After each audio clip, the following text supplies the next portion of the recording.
Hello and welcome everyone to In My Shadow, the new Atsumu Angst series. This is the first part of, oh my god, why are there so many? Seriously, I started and I was like, okay, this is gonna be like 2 or 3 parts. But here we are, and I am absolutely thrilled. Can you hear it? All jokes aside though, I'm really excited for this.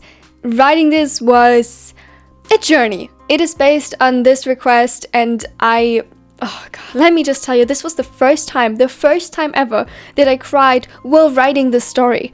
I don't even know how I'm gonna voice this yet. This is emotional.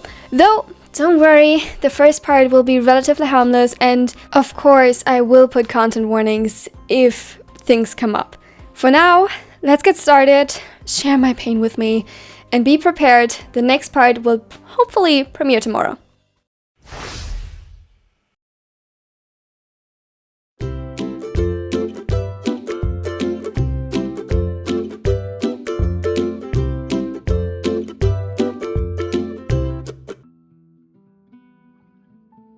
Atsumu looked up from the products before him, his eyes searching through the aisle while his hand wandered up to his neck. There was a shiver running down his spine and the hairs on his neck rose. He couldn't quite place it. Something felt off, but when he looked around, there was nothing out of place.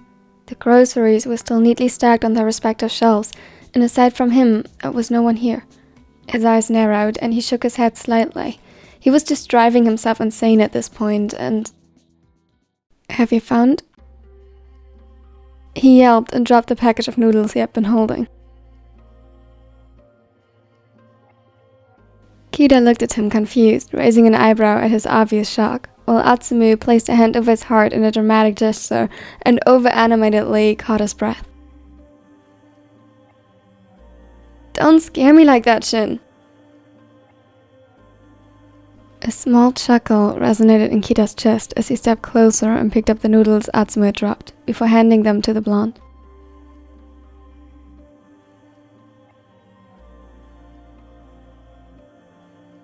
I just wanted to ask if you found everything. Yeah, almost. Though, why did you have to sneak up on me like that? You don't usually do pranks. Confusion caught Kida's expression and his brows furrowed. I didn't. Oh. For a moment, they stared at each other puzzled, but as soon as Atsumu noticed Kida's confusion turned to worry, he brushed it off with a careless hand gesture. Nah, it's nothing. I'm just driving myself insane over the upcoming game. You don't usually do that. Kida watched him closely before eyeing their surroundings like Atsumu had before. What, are you suggesting someone is watching us? He laughed and Kida shook his head slightly. Of course not. It's just not like you to be so on edge. Well, the game is important. Can't blame me for having some nervousness about it. Kida sighed but followed Atsumu as he proceeded. The setter knew that Kida wasn't satisfied with his answer because it truly was out of the ordinary for him. He didn't know himself what had ticked him off, but now, with his boyfriend by his side, he was back to normal. The feeling was almost gone. Almost. Atsumu looked gorgeous even in the most mundane of circumstances. His bleached hair glistened under the cool ceiling lights, and a smile brightened the room warmly. They sighed. He was heavenly. It was a pity that his image was obstructed by the various objects on the shelves between them. They had to wait for the right moment not to ruin their chances. The guy beside him, Kida Shinsuke, had the potential to destroy everything they worked so hard for. Atsumu had an unusually strong attachment to his former captain. It wasn't a flaw by any means. He was so caring and wonderfully loyal, but that meant he valued his opinion greatly. And the gray-haired was way too suspicious. His aura was so intense it was scary. They had met him once, as they waited for Atsumu after a game outside of the areas designated for viewers in the hope of catching him alone. Instead, they ran into him. It was frightening. Atsumu didn't even know how intimidating his friend could be. What if he had an utterly wrong impression of them now and shared it with Atsumu if they ran into the two of them? It would all be ruined because of a simple misunderstanding. No, they'd have to wait. Once Atsumu was convinced of how well they'd fit together, even Kida Shinsuke's judgment wouldn't matter anymore. Then, all would be perfect. A smile played on their lips, and with the hood of their hoodie pulled deep into their face, they went to casually walk past the pair, and without them noticing, placed a box of heart-shaped chocolates in their cart. It was a risk, but worth it, as just for a second they felt the warmth radiating from the brilliant setter and sensed his scent. A giggle threatened to slip past their lips, and they fastened their steps. Not yet. Patience.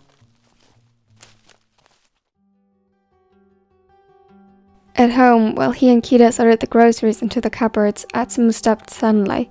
In his hand, he held a box of chocolates. He stared at them, confused, before turning to Kida.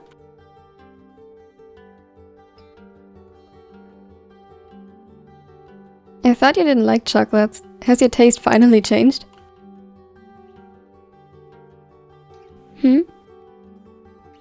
Kida's brows furrowed to that same confused expression Atsumu always found utterly adorable. Even now, the chocolate was long forgotten as his heart melted at the sight. I didn't put this in the cart. I assumed you did. That left the setter puzzled. He thought back. Sometimes he wasn't completely aware of what he was doing when he got lost in thoughts or distracted, but he could have sworn he didn't even touch the box before. However, he must have. Kida certainly wasn't scatterbrained enough to choose something and forget about it. Atsumu, on the other hand, he chuckled, a little nervously, and brushed it off. This wasn't his day. He started seeing ghosts. From the corner of his eye, he could see Kida eyeing him with skepticism reflected in his eyes, but just shrugged his shoulders in response. He needed to get a grip on himself and stop behaving so oddly. The next day, everything was back to normal again, and he brushed yesterday's events off as simply a bad day. Full of enthusiasm, he got up and gladly accepted the breakfast Kida had made. He kissed Aaron goodbye as the ways parted on their way to practice, and annoyed Sakusa all the rest of the way, who was apparently too tired to deal with him. The Raven yawned and glared at him when Atsumu pouted as he was ignored. However, his expression softened a little just when they reached the gym, and before they joined the others, he gave him a small kiss as well, making the setter both flustered and even more energized for training. Practice was an utter success. Despite Sakusa's grumpy attitude toward him in the morning, the ace quickly woke up when on the court, and their play was as good as ever. Hinata's typical bright energy was contagious, and every doubt concerning the upcoming match was simply erased from everyone's mind by Bokuto's confidence. The high of today's triumph and practice had him still in high spirits when he was changing in the locker rooms afterward. What's up with you today? Whatever do you mean, love? A light pink dusted Sakusa's cheeks, and he sighed in loving exasperation, while some of their teammates chuckled, seeing as Sakusa was rarely flustered. You are such a menace, Mia. He rolled his eyes as he pulled a fresh mask from his bag and adjusted it on his face, effectively hiding most of his blush. But he didn't let it go. You are exceptionally optimistic today, even by your standards, and I can't remember you spending more time than usual with Hinata. The orange-haired spiker was luckily too distracted arguing with Thomas about their upcoming game, meaning accidentally praising their opponents more than probably the coach of the other team did while trying to insult them, to comment on Sakusa's remark. Inonaki overheard, however, and laughed. Sakusa paid it no mind as he shouldered his bag and focused on Atsumu while waiting for him. I don't know, I just had an off day yesterday and I'm glad that it's all good again. For a moment, I thought it was nerves. He laughed and Sakusa just raised an eyebrow. Yeah, that'd have been new. See? He chuckled and took his own back and hint. With a swift goodbye to the others, he led them outside, and as soon as they were out of sight, sneaked his arm around Sakusa's.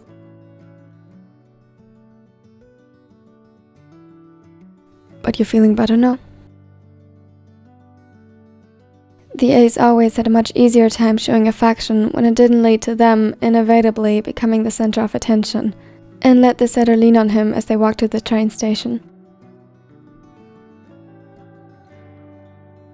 Atsumu nodded and snuggled closer. Yeah, today went great. We are a pretty awesome team, admit it.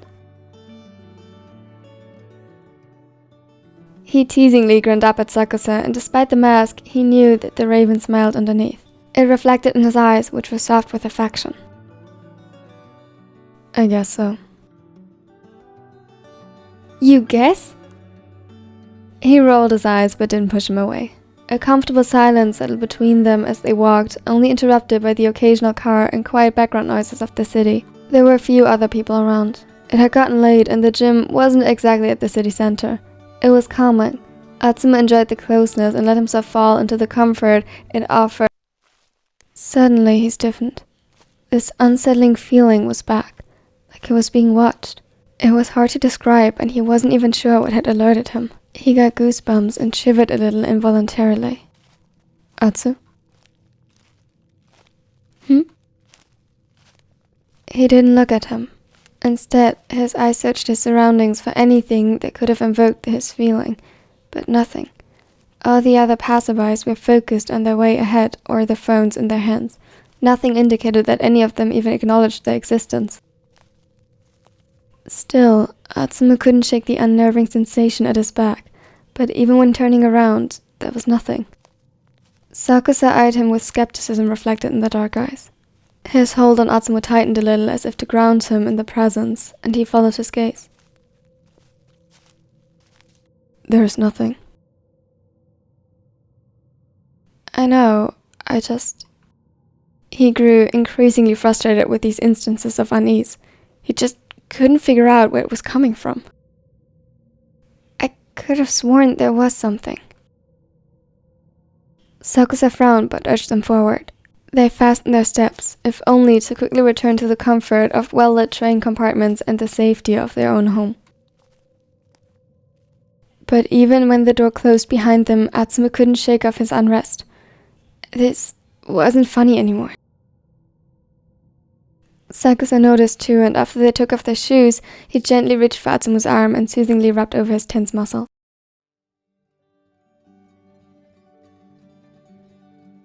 Are you sure you are feeling okay? Yes, it's fine. As you said, it's nothing. I said I saw nothing. That doesn't mean your feelings are invalid. Atsumu sighed and let his head fall against Sakusa's neck. Really, it's nothing. I don't know what's wrong with me right now. A subtle whine accompanied his words, and Sakusa pulled him a little closer. His hands found their way into his hair, and he rubbed over his neck until the tension faded. Let's go inside, and I'll make us a relaxing tea. How about it? Atsumu nodded. They separated slowly, and upon arriving in the living room, Atsumu immediately rushed over to the couch where Eren sat, half asleep and visibly exhausted from training. He groaned in surprise when Atsumu suddenly nudged him in his side. The blonde grinned teasingly, trying to simply forget about his uneasiness. Wake up, sleepyhead. You still gotta eat dinner. And who do you think is strong enough to carry you upstairs when you fall asleep here? The taller mumbled something incoherent, and next thing Atsumu knew, he yelped as he was pulled down into an embrace. Not fair. His complaint carried little weight as he already snuggled up to the other and let the calming rhythm of his heartbeat coax him to relax as well. I love you. He yawned and Atsumu chuckled softly before he replied. There were few places safer than right here in Eren's arms, and the more time passed, the less he thought about whatever it was that had him so jumpy. He was safe here.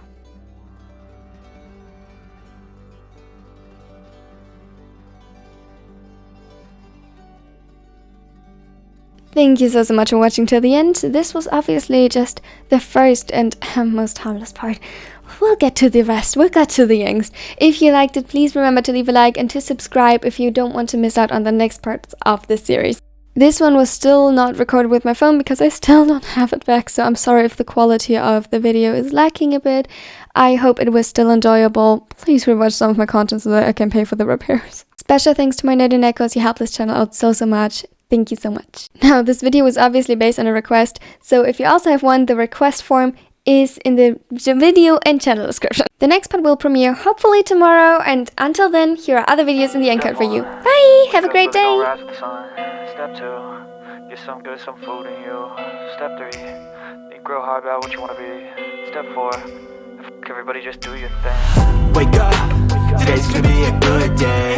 Wake up, today's gonna be a good day. Wake up.